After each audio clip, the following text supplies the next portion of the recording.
करनाल मंगल cell auditorium की ये तस्वीरें आप देख सकते हैं, जहां मुख्यमंत्री मनोहर लाल खट्टर का काफिला जो है वो पहुंच चुका है। आज यहां पर एक सम्मान समारोह रखा गया है। जो तमाम कला यानी ड्राइंग के जो टीचर्स हैं बताया जा रहा है, उनको जो है दोबारा से जो जॉब दी गई है, उन्होंने यहां पर मुख्यमंत्री का धन्यवाद करने के लिए उनको आमंत्रित किया था। जिसके बाद अब करनाल जो है वो पहुँच चुके हैं मुख्यमंत्री मनोहर लाल खट्टर। उनसे बातचीत भी करने की कोशिश करेंगे और उनका क्या कुछ कहना है, क्योंकि जो है लगातार मुख्यमंत्री मनोहर लाल खट्टर का करनाल दौरा रहता ही है और आने कई बार जो है जब वो करनाल पहुंचते हैं तो तमाम लोगों से मिलते हैं, तमाम लोगों की इस समस्याओं को भी कहीं ना कहीं सुनते हैं।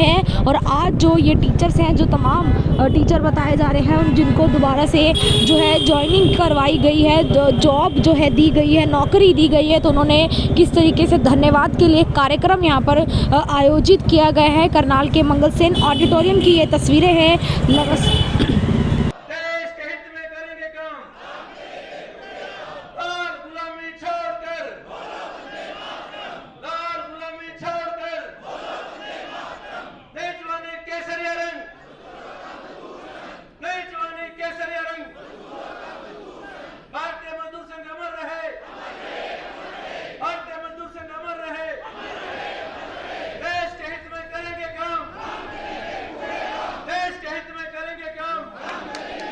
और आप देख सकते हैं कि करनाल पहुंच चुके हैं मुख्यमंत्री मनोहर लाल खट्टर। कला शिक्षक सहायक संघ संबंधित भारतीय मजदूर संघ सम्मान समारोह आज करनाल में जो है रखा गया है। तमाम आपको नजर आ जाएंगे कि घरोंडा विधायक हरविंदर कल्याण, साथ में करनाल मेयर रेणुबाला गुप्ता और तमाम जो नेता और तमाम जो लोग हैं वो आपको यहाँ पर जरूर नजर आ जाएंगे। माननीय मुख्यमंत्री मनोहर लाल खट्टर आज करनाल पहुंचे हैं। पहले असंध में एक कार्यक्रम किया गया, असंध में भी इसी तरीके से पहुंचे और आज करनाल के मंगल सेन ऑडिटोरियम की ये तस्वीरें आपको दिखाई जा रही हैं, जहां पर साथ में मौजूद हैं घरोंडा विधायक हरविंदर कल्याण, करनाल मेयर रेणुबाला गुप्ता मैडम और सभी यहां पर पहुंचे हुए हैं। एक कला शिक्षक सहायक संघ और संबंधित भारतीय मजदूर संघ सम्मान समारोह यहां पर आयोजित किया गया है। और आप यहाँ पर देख सकते हैं कि कार्यक्रम का शुभारंभ करते हुए मुख्यमंत्री मनोहर लाल खट्टर आज करनाल के मंगल सेन ऑडिटोरियम की ये तस्वीरें आपको दिखाई जा रही हैं, जहाँ पर मजदूर संघ सम्मान समारोह और कला शिक्षक सहायक संघ जो है यहाँ पर एक सम्मान समारोह आयोजित किया गया है। करनाल मंगल सेन ऑडिटोरियम की ये तस्वीरें हैं, जहाँ पर मुख्यमंत्री मनोहर लाल खट्टर आपको नजर आ जाएंगे, घरोंडा विधायक हरविंदर कल्याण नजर आ जाएंगे, दीप प्रज्वलित कर कार्यक्रम का शुभारंभ करते हुए। ये लाइव तस्वीरें हरियाणा के करनाल से, करनाल के मंगल सेन ऑडिटोरियम की आपको दिखा रहे हैं, जहां पर आज मुख्यमंत्री पहुंचे हैं, हरियाणा मुख्यमंत्री पहुंचे हैं। और यहां पर आप देख सकते हैं कि दीप प्रज्वलित कर शुभारंभ जो है करते हुए जरूर नजर आ रहे हैं।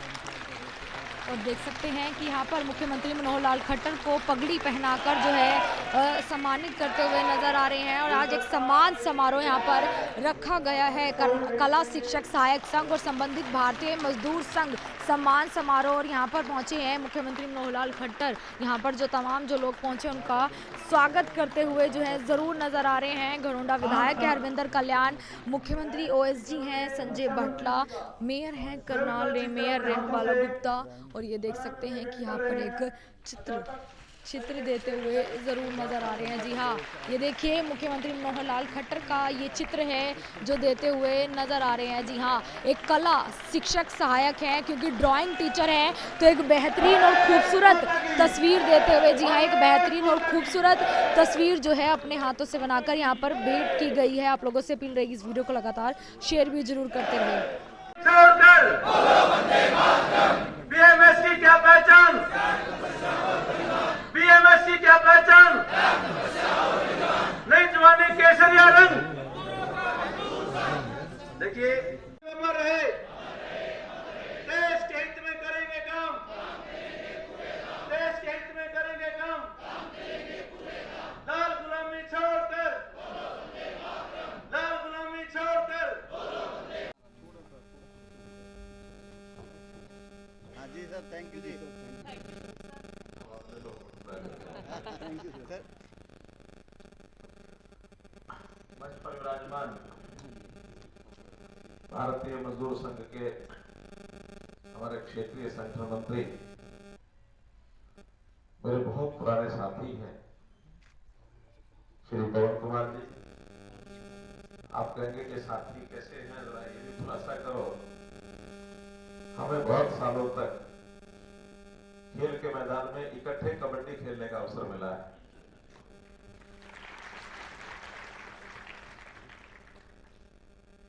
उन संबंधों के नाते से इनका हमारा मिलना जुलना रहता है। कभी ये हमको दो काम बता देते हैं, कभी हम इनको दो काम बता देते हैं। देश के हित में मिलकर के काम करते हैं और यही हमारा नारा है कि देश के हित में करेंगे काम। इसी प्रकार मेरे साथ विधानसभा के साथी हमारे घरोंडा के विधायक भाई हरेंद्र जी कल्याण जी, करनाल शहर की हमारी मेयर बहन रेणुबाला गुप्ता जी, भारतीय मजदूर संघ के प्रदेश अध्यक्ष भाई अशोक कुमार जी, उपस्थित सभी मंच पर विराजमान श्रेष्ठ जन और यहाँ उपस्थित भारतीय मजदूर संघ से संबंधित सभी हमारे कर्मचारी, मजदूर भाई, पत्रकार छायाकार मित्रों,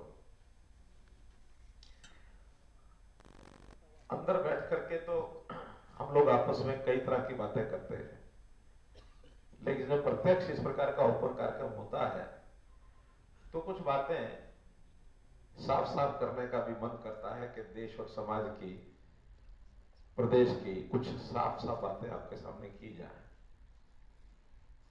पहली बात मैं आपसे ये जानना चाहता हूं कि आपका मेरा क्या संबंध है, हम क्यों आपके बारे में सोचें और आप क्यों हमारे बारे में सोचें, तो इसका एक सैद्धांतिक पक्ष आपके सामने मैं रखता हूं। मैं ये मान के चलता हूं कि हरियाणा की ये 3.25 करोड़ जनता, ये मेरा परिवार है।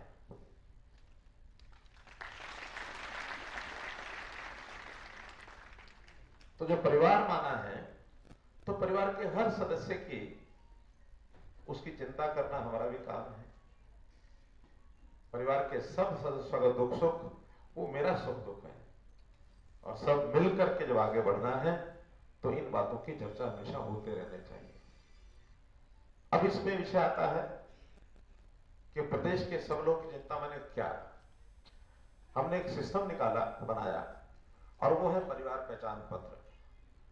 उसमें ये ठीक है कि परिवार एक माना मैंने पूरे प्रदेश को, लेकिन फिर भी सामाजिक एक व्यवस्था के नाते से एक परिवार को माना जाता है, माता पिता, उनके बच्चे, उनके और जो नजदीकी ब्लड रिलेशन के रिश्तेदार, उनको एक परिवार मानते हैं। तो ऐसे परिवारों की गिनती और उनका सबका डाटा ये हमारे पास होगा, तभी ध्यान में आएगा कि किसकी क्या जरूरत है, किसकी क्या क्षमता योग्यता है। जिसकी योग्यता क्षमता किसी और की भलाई करने के लिए होगी तो उसको भी अपने साथ खड़ा करेंगे कि भाई अपना भी करो, दूसरे के लिए भी कुछ करो। और जिसका लगता है कि दूसरे के करने के बजाय इसको तो अपने ही पैरों पर खड़ा होने के लिए अभी समय लगेगा, तो एक लोक कल्याणकारी सरकार के नाते उसका हित करना ये हमारा पहली जिम्मेवारी है। तो जब ये सारा किया है, इसमें से 71 लाख परिवार ये उसमें रजिस्टर्ड हुए हैं। 2 करोड़ और कोई 70 लाख सदस्य कुल मिलाकर के हुए हैं और एक 2% 3% बाकी है। ऐसा माना जा रहा है कि लगभग हमारे प्रदेश की जो टोटल आबादी 2 करोड़ 80 लाख के आसपास होगी। एक 5, 7, 8 लाख ऐसे हैं किन्हीं कारणों से भी रजिस्टर नहीं हुए हैं, वो अभियान लेकर के चला रहे हैं ताकि हर परिवार इसमें रजिस्टर हो जाए। जो परिवार 5 साल से कम समय हुआ है इस प्रदेश में आए हुए, उनकी अलग एक रजिस्ट्रेशन करा रहे हैं, वो एक टेम्परेरी रजिस्ट्रेशन होगी। 5 साल से ज्यादा समय होगा तो फिर मुख्य सूची में वो आ जाएंगे। इसी हिसाब से उन सब की चिंता, 0 से 5 इयर्स की जो एज है, उन बच्चों की, उन मासूमों की क्या चिंता है। 5 साल से लेकर 18 साल तक उनकी स्कूलिंग ये होनी चाहिए और जो आवश्यकता है उसकी हम चिंता करेंगे। 18 साल से 25 साल 24 साल तक ये हायर एजुकेशन का पीरियड होता है। इस प्रकार से उनकी स्किलिंग, ट्रेनिंग, उनकी योग्यता बढ़ाना, हुनर बढ़ाना, ताकि वो कैसे अपने पैरों पर खड़े हों, कैसे इस कंपटीशन में आगे बढ़े, ये युग कंपटीशन का है। कंपटीशन में अंतर रहेगा कि जो योग्य होगा वो आगे बढ़ेगा, योग्य नहीं होगा आजीविका उसको भी मिलेगी, पेट उसका भी भरेगा, परिवार उसका भी चलेगा, लेकिन योग्यता में कहीं ना कहीं अगर कमजोर है तो थोड़ा पीछे काम धाम में रहेगा। और ये सिस्टम कोई आज का नहीं है, आदिकाल से। अगर ये सिस्टम नहीं होता तो प्रतियोगिता ही नहीं होती, फिर आदमी मेहनत ही नहीं करता, होड़ में आगे नहीं बढ़ता। हर कोई कहता ठीक है, जो मिल गया ठीक है, नहीं मिला ना सही। लेकिन उनको अगर कंपटीशन में आगे बढ़ाना है तो योग्यता का सम्मान होना चाहिए। इसके बाद 24 साल के बाद 60 साल तक की आयु, ये ऐसा पीरियड होता है जो अपने पैरों पर खड़ा होकर अपने काम नाम के लिए, व्यवसाय के लिए, नौकरी के लिए, प्राइवेट हो सरकारी हो, इन चीजों में आगे बढ़ के अपने परिवार के लिए भी करे, अपने लिए करे, जनता के लिए, प्रदेश के लिए भी करे, देश के लिए भी करे। और कुछ लोग ऐसे भी होते हैं जो दुनिया के लिए भी करते हैं, जो दुनिया के लिए भी करते हैं, कहीं तक पहुंच जाते हैं। 60 साल के बाद ऐसा माना जाता है कि व्यक्ति काम करने की उसकी आयु जो अधिकतम क्षमता जो होती है वहां तक होती है। उसके बाद भी ऐसा नहीं कि क्षमता खत्म होती है, लेकिन शरीर का एक धर्म है वो धीरे धीरे घटती है। उनको भी सामाजिक सुरक्षा ये चाहिए। सामाजिक सुरक्षा 60 साल से लेके जीवन के अंतिम सांस तक ये सुरक्षा सबको मिलनी चाहिए। वो भी हम चिंता करते हैं, चाहे उसमें ओल्ड एज पेंशन है, चाहे उसके अंदर और अतिरिक्त जितने भी व्यवस्थाएं बनाई जा सकती हैं बनाते हैं। तो इसलिए हर एक व्यक्ति की, हर एक परिवार की चिंता ये कर रहे हैं। इसी में विषय आता है, क्योंकि हम जिस आयु वर्ग के हैं वो सामान्यतया सभी 24 वर्ष से 60 वर्ष के बीच के हैं। 24 से छोटा तो नहीं बैठा कोई, नहीं है ना। तो हम उस वर्ग के हैं जिनको अपने पैरों पर खड़े होने के लिए काम चाहिए। अब ये सरकारों का एक सिस्टम चलता है, 2014 से पहले के सिस्टम आपको सबको पता है। अव्यवस्थाओं का ये घर बना हुआ था, हमने व्यवस्थाओं को ठीक किया, व्यवस्था परिवर्तन का काम किया और ये कहा कि अपना पराया छोड़कर एक परिवार मानकर, मैंने इसी करनाल की धरती पर एक नारा दिया था, हरियाणा एक, हरियाणा में एक। ये करनाल के हमारे बंधु बता सकते हैं, यही का नारा है ना। अभी एमएलए बना नहीं था मैं, उससे पहले यहां जब मेरा प्रचार अभियान चला 20-22 दिन, तो यहां इसी ही भूमि पर हरियाणा एक, हरियाणा में एक की बात कही थी। तो उस नाते से बिना किसी भेदभाव के आगे बढ़ना है। लेकिन कांग्रेस के सताए हुए लोग, अब मैं ये बात ऐसी कह रहा हूं, हो सकता कोई इसमें से कह देंगे तो आप राजनीतिक बात करें। मैं राजनीतिक बात नहीं कर रहा, मैं शासन की, प्रशासन की बात कर रहा हूं कि शासन की व्यवस्थाएं खूब उबड़ खाबड़ थी। किसका स्वार्थ था, किसका नहीं था, क्या उसमें से उनको लाभ था, कौन सा उनका हित था, ये बातें विश्लेषण की हैं। लेकिन यही अपना कर्मचारी वर्ग कम से कम 10-12 प्रकार की ऐसी नौकरियां जो कोई हाई कोर्ट में रुकी, हाई कोर्ट में लड़ाई लड़ी चलती रही, फिर कोई ना कोई पक्ष सुप्रीम कोर्ट में चला गया, वहां रुकी, कितने प्रकार के झंझट ये सारे हुए। और मुझे लगता है कि ये जो वर्ग यहां बैठा है अधिकांश उसी बीमारी का मारा हुआ है, वही झटके आपको लगे हुए हैं। तो उसमें से कैसे निकाला जाए, सबको निकाल करके आगे बढ़ाते बढ़ाते चीजें यहां तक लेके आए हैं। हमने व्यवस्थाएं बनाई है कि रेगुलर नौकरी पारदर्शी तरीके से होनी चाहिए, कोई पर्ची नहीं, कोई खर्ची नहीं। और हमने अपनी सारी व्यवस्थाएं, चाहे वो स्टाफ सिलेक्शन कमीशन है, चाहे वो HPSC है, पब्लिक सिलेक्शन कमीशन है, पिछले 8 साल में 1 लाख से ऊपर लोगों को हम ये रोजगार सरकारी नौकरी में दे चुके हैं, 1 लाख से ऊपर। और उन 1 लाख से हम पूछते भी हैं, समय समय पर कभी कभी कुछ शिकायत मिलती भी है, क्योंकि व्यवस्था ठीक एक दिन में नहीं होती, जंग लगा हुआ है व्यवस्था का। बीच में कहीं ना कहीं ऐसा गुण जो हमको मिल जाता है उसको हम रगड़ते हैं, उसको छोड़ते नहीं है, चाहे हमारा नजदीकी आदमी हो तब भी नहीं छोड़ते हैं। और आज भी हम कहते हैं कि अव्यवस्था का एक भी आलम आपको पता लग जाए, हमको बताओ कि इस नौकरी में, फॉर्म भरने में कहीं लालच दिया हो आपको कि मैं आपकी नौकरी लगवा दूंगा, मैं आपको नंबर बढ़ा दूंगा, मैं आपको इंटरव्यू में ये करा दूंगा, मैं आपको ये स्टेशन दिला दूंगा, कोई पता लग जाए कभी भी, आप अपने नेताओं के माध्यम से हमारे पास भेज देना। बख्शा नहीं जाएगा कोई। अब कितने ही गैंग मिले हमें जो इन परीक्षाओं में पेपर लीक करने के मामले में हमको मिले, नकल कराने में मिले, सीटर बन करके बैठने वाले मिले, नाम किसी का, पेपर कोई और दे के आ रहा है, ओवर राइटिंग ये करते हुए मिले, और सिखा दिया जाता था परीक्षार्थी को पेपर खाली छोड़ाइए मैं देख लूंगा, ऐसा बताया जाता था। हमने उसमें से कई सिस्टम निकाले, और एक सिस्टम तो अभी पिछले साल भर से क्या निकाला कि अगर एक प्रश्न के 4 उत्तर हैं ए बी सी डी, एक टिक करना है, व्यक्ति खाली छोड़ के ना आ जाए। हमने एक बात तो ये किया था कि 5वां एक और है कि मैंने इसमें से एक भी मुझे नहीं आता है, 5वां टिक करो, अगर 5वां भी टिक नहीं होगा तो फिर नेगेटिव मार्किंग होगी, ताकि वो आदमी अगर खाली छोड़ के आएगा तो बाहर ही हो जाएगा। ईमानदारी से बताओ कि 4 उत्तर हैं, मैं नहीं ले पा रहा कि इसमें से कौन सा ठीक है, और सब ठीक होते तो आगे बढ़ता ही है। खाली छोड़ेगा तो वैसे ही नेगेटिव मार्किंग शुरू हो जाएगी, ताकि वो इस भरोसे से ना रहे कि मैं किसी को पेपर दे के आऊंगा, बाद में सेटिंग हो जाएगी, उसके कोई भी टिक टिक टिक करके और मेरे पेपर को सॉल्व कर देगा। बहुत सी व्यवस्थाएं बनाई, योग्यता पर आगे बढ़े। अब प्रश्न ये पैदा होता है कि सब तो एक जैसे योग्य नहीं है, और सबको सरकारी नौकरी मिल भी नहीं सकती। मैं ये भी हिसाब आपको बता देता हूं, कुल मिलाकर के हमारे यहाँ वर्किंग क्लास के जो यानी लोग हैं, जो मैं अभी कह रहा था कि 24 साल से लेकर के और 58-60 साल तक, ये लोग लगभग 1 करोड़ हैं, लगभग 1 करोड़। अब 1 करोड़ लोगों में से नौकरी कितनों को है? सिर्फ 4 से 5 लाख लोग सरकारी नौकरी करते हैं, 2 से 2.5%। कितना बैठेगा? ज्यादा बैठेगा, 1 करोड़ से 5% लोग हैं। ये टोटल आबादी का 2-2.5% है, लेकिन वर्किंग क्लास में से अगर लगाएं तो 5% ही लोगों को सरकारी नौकरी मिल सकती है। अब 90%, 95% लोग को काम तो उनको भी चाहिए।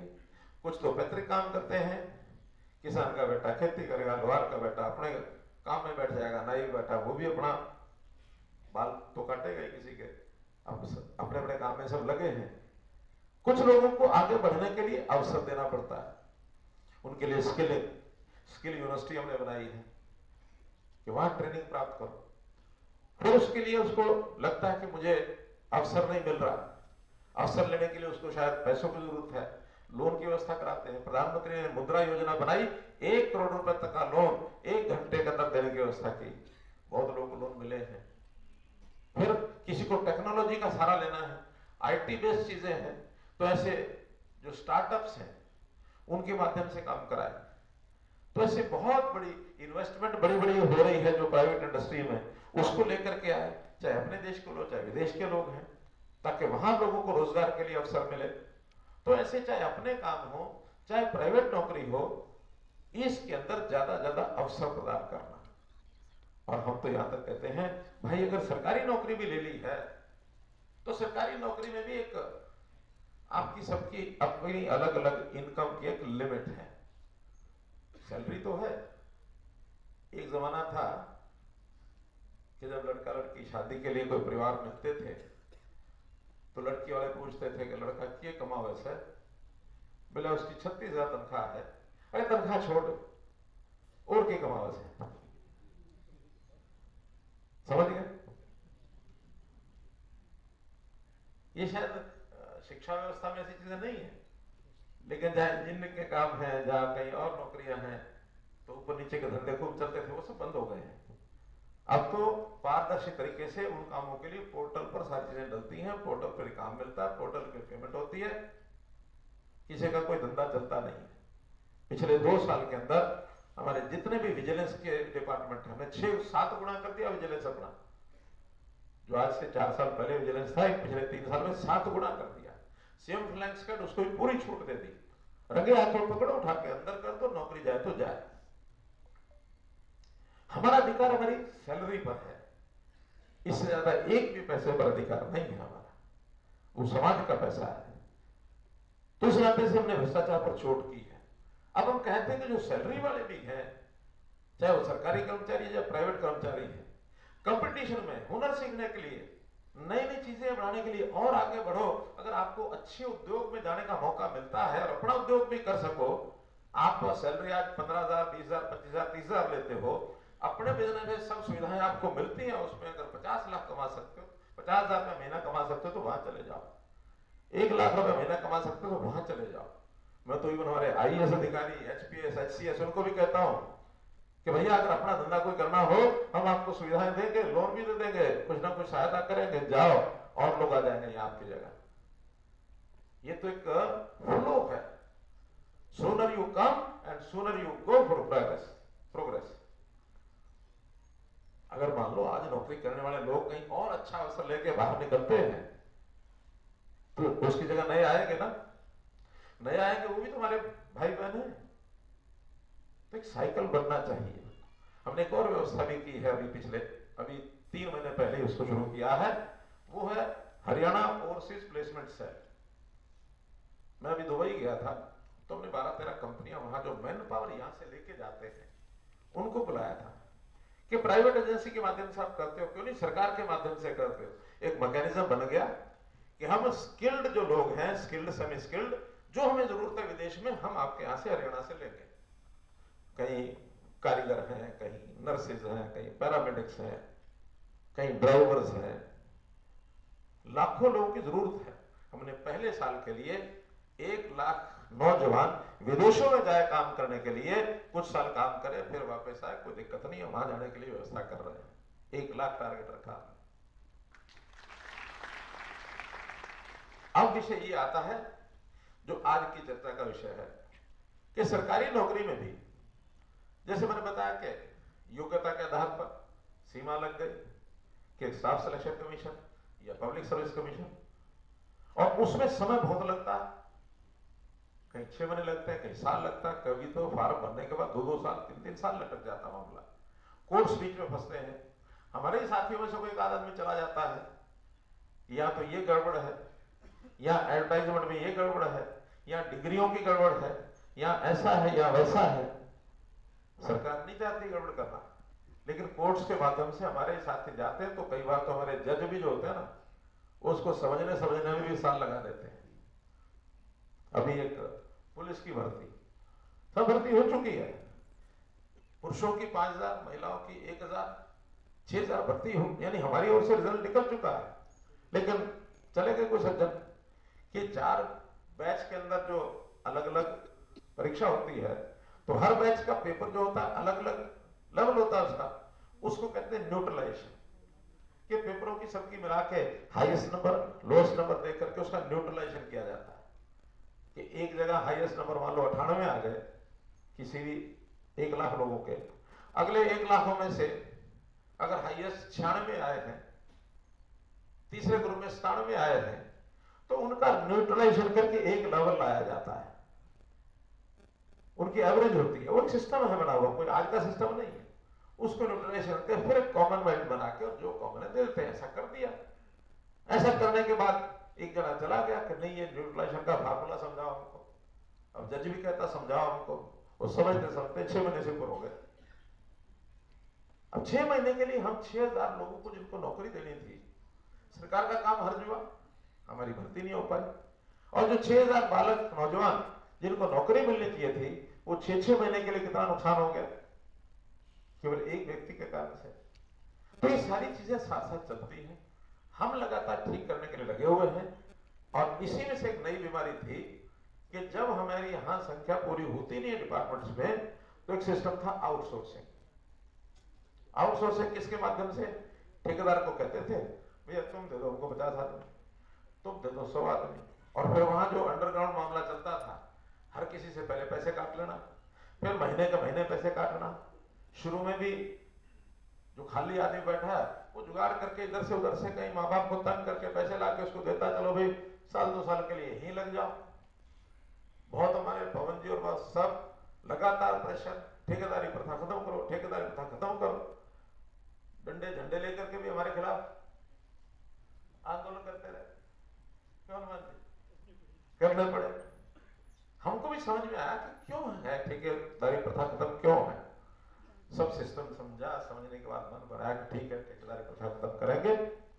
और उसमें से ये जो हरियाणा कौशल रोजगार निगम HKRN, इसको लेके आएंगे। इसमें बनाने में समय लगा और उसमें सबसे पहले जो लोग ऐसे हैं किन्हीं कारणों से बाहर हो गए हैं अपने काम से, नौकरियों से, जो एक्सपीरियंस जिनके पास है 2 साल का, 3 साल का, 6 साल का, 5 साल का, पहले जो है वो रजिस्टर करो।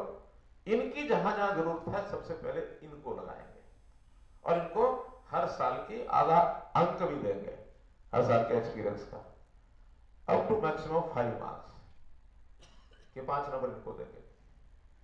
बल्कि रेगुलर नौकरी में भी एक इसके अलावा और हमने काम किया कि जिसके परिवार में एक भी नौकरी नहीं है उसको अतिरिक्त 5 नंबर देंगे ताकि उसके घर में एक नौकरी पहुंच जाए। 5 और 5 10 नंबर का लाभ उनको सबको मिल रहा है। अब ये सारा इसलिए किया है नीडी को काम मिले, शौक वाले को काम थोड़ा बाद में दे देंगे, या जिसके माँ बाप अभी अच्छा खासा कमाते हैं वो जरा 6 महीने साल या फिर अपने काम में लग जाएगा, अवसर तो उसको भी मिलेगा ही। जिस तरीके से घर का परिवार का कोई और काम है उसमें लग जाएगा, पढ़ने के लिए और समय मिल जाएगा उसको। अब एक परिवार तो ऐसा जो कहता है 10वीं के बाद 12वीं के बाद बच्चे को पढ़ा ही नहीं सकते, आवश्यकता ऐसी है। एक ऐसा जिनके परिवार में लगता है कि 2 बच्चे 4 बच्चे सबको ग्रेजुएट कराएंगे, पोस्ट ग्रेजुएट कराएंगे, PhD कराएंगे या रिसर्च डेवलपमेंट में कहीं जाएगा, फिर कुछ और कोर्स करेगा, बड़ा होके डॉक्टर बनेगा, इंजीनियर बनेगा, फिर कर लेगा काम। अब इन दोनों में गैप है, तो इसलिए इन सबको काम मिले तो हमने HKRN के माध्यम से नौकरियां देनी शुरू की। और आपकी जानकारी के लिए जो पहले वाले ठेका प्रथेक के जो लोग थे उनको भी सबको ऑप्शन दिया कि आप में से जो भी कोई HKRN में आना चाहे तो सरकारी जितने भी प्रावधान होंगे सबका लाभ मिलेगा। उसमें EPF और जहां कई मजदूर हैं वहां आपको ESI, जो कई बार ठेकेदार इनको देते नहीं है, अंदर अंदर पूरा शोषण करते हैं, लेकिन वो सारी सुविधाएं देंगे। तो ऐसे जो पहले वाले लगे हुए हैं, ऐसे 88,000 जो कर्मचारी पहले से आउटसोर्सिंग वाले थे वो HKRN पर आ गए हैं। और नए अभी कल ही एक हमने बटन दबा करके और जो टीचर्स का एक ग्रुप 2075 लोगों को, और मैंने बटन दबा करके और उनको सबको SMS भिजवाया है। अभी 4,000 हुए हैं क्योंकि नया कार्यक्रम है। पुराने 88,000 और 4,000 92,000 तो ये सब आ चुके हैं। इसके अलावा भी आज हमारे पास 5,000 से ज्यादा रिक्वायरमेंट डिपार्टमेंट्स की बाकी है।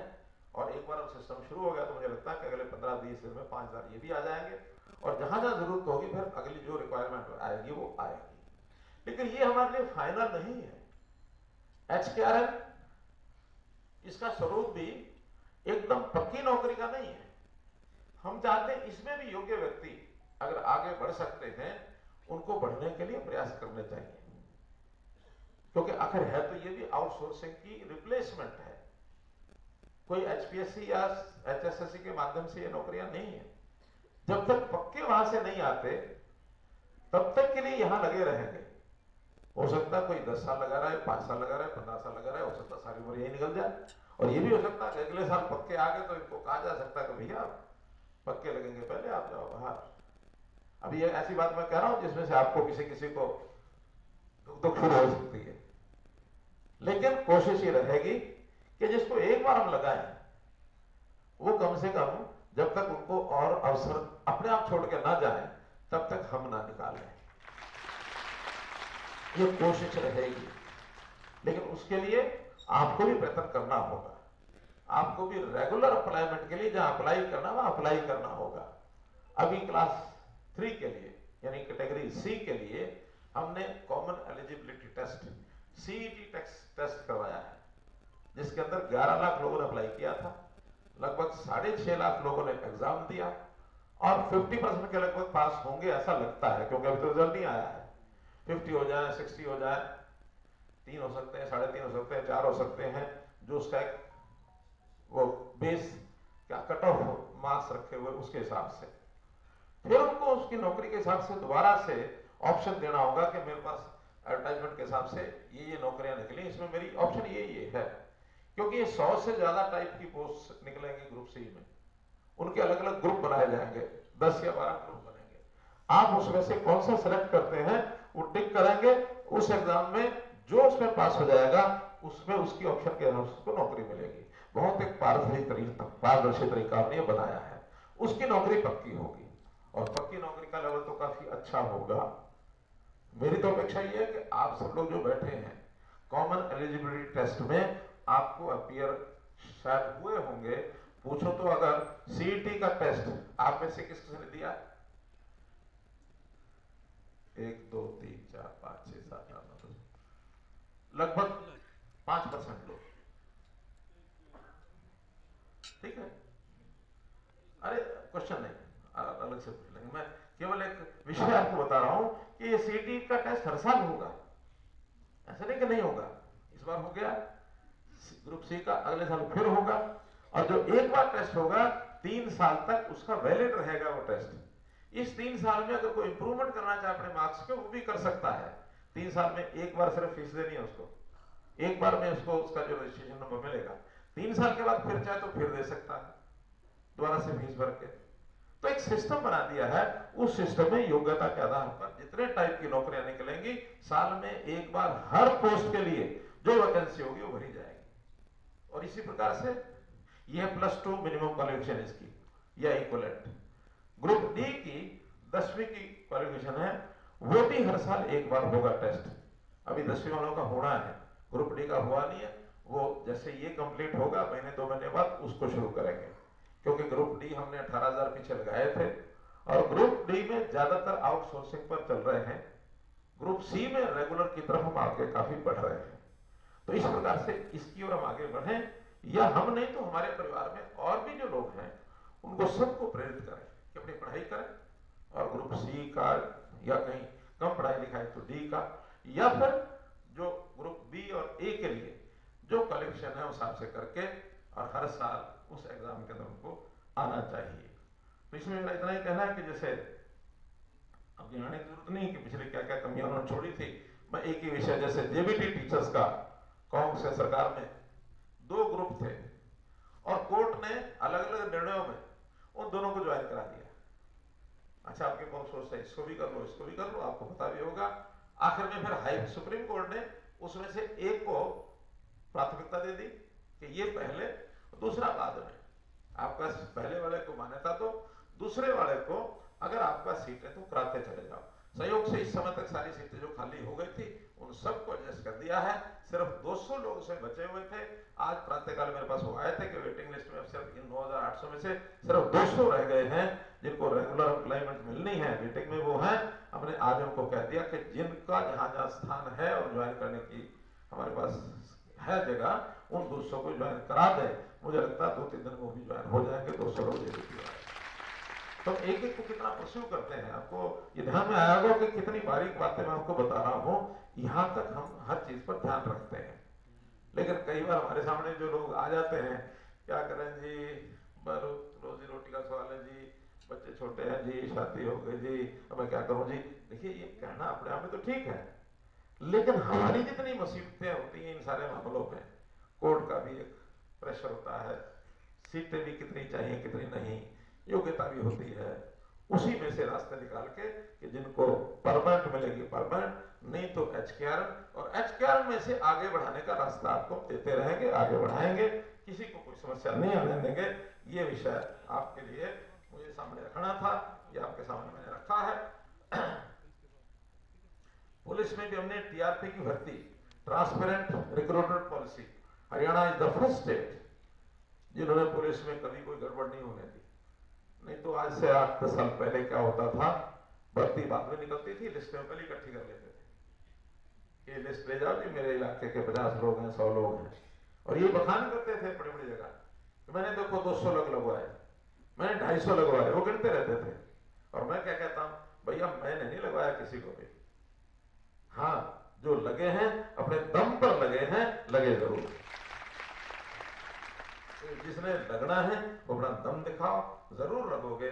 किसी के साथ कोई कठिनाई आएगी, उस कठिनाई को दूर करने का काम हमारा है, उसको जरूर हम दूर करेंगे। इसके लिए जैसा एक विषय आया, हमारे पहुंचने ने कहा कि समस्या इसलिए बताया करो, मैंने ये नहीं कहा समस्या बताया करो, मैंने कहा समस्याएं लाओ, समाधान मैं करूंगा, समस्याएं आपकी, समाधान मेरा। किसी की समस्याएं रहने नहीं देंगे। हमने सरकार में कार्यक्रम चलाया, विवादों का समाधान, एक बिल्कुल घोषित कार्यक्रम, और जितने तरह के विवाद हैं सबकी लिस्ट बनाई। लोगों के ज्यादातर पैसों के लेन देन के भी विवाद ज्यादा होते हैं, पेनल्टी है, कहीं इंटरेस्ट लग गया, कहीं कुछ और झगड़े हो गए, उसके बड़े समाधान 10-10, 15-15, 20-20 साल के पुराने किस्से, उनको सबको समाधान किया है।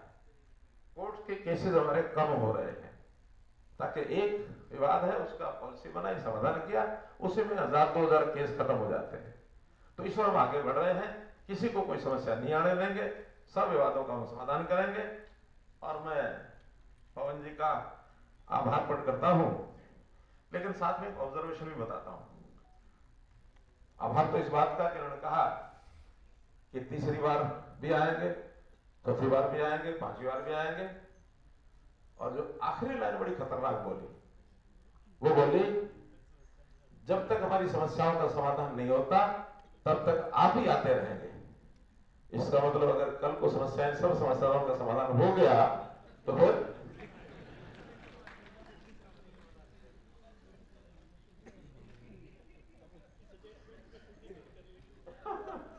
कि जब तक हमारी समस्याओं का समाधान नहीं होता तब तक बार बार आप ही आते रहेंगे।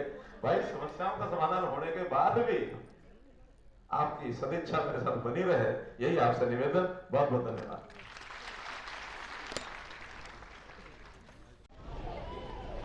तो आप देख सकते हैं कि आज मुख्यमंत्री जो है करनाल पहुंचे थे। असंध में भी जो है एक दौरा किया गया, असंध में भी कार्यक्रम था। उसके बाद करनाल मंगलसेन ऑडिटोरियम की ये तस्वीरें आपको दिखा रहे हैं, जहां से मुख्यमंत्री का काफिला निकलता हुआ नजर आ रहा है। आज रात्रि विश्राम जो है पीडब्ल्यूडी हाउस करनाल ही रहने वाला है। मुख्यमंत्री करनाल में है और तमाम जो ये काफिला है वो आप देख सकते हैं कि गुजरता हुआ नजर आ जाएगा। एक सम्मान समारोह यहाँ पर आयोजित किया गया, जिसके अंदर आप देख सकते हैं कि फिलहाल जो तमाम सिक्योरिटी है करनाल में, हर चीज की तैनाती कर दी जाती है। आज 4 बजे जो है करनाल पहुंचे, और साथ साथ आपको बता दें कि 2:30 बजे एक प्रोग्राम था जो असंध में किया गया। उसके बाद मुख्यमंत्री का काफिला आप देख सकते हैं कि करनाल पहुंचा, करनाल के मंगलसेन ऑडिटोरियम में, जहां मजदूर संघ और कला सहायक शिक्षक जो थे उनको सम्मान किया गया, और उनकी जिस तरीके से आज फिर से नौकरियों पर रखा गया कौशल विभाग की, और तमाम जो मुख्यमंत्री ने बातें कही उसको लेकर। और साथ साथ ये भी बता दें कि आज जो रात्रि विश्राम है वो करनाल रहने वाला। आप लोगों से मिल रही इस वीडियो को शेयर भी जरूर करते रहिए। ये तस्वीरें करनाल के मंगलसेन ऑडिटोरियम से आपको दिखा रहे हैं। मैं आरती राणा से होगी अमन गोवर के साथ, करनाल से आप सभी के साथ लाइव। धन्यवाद।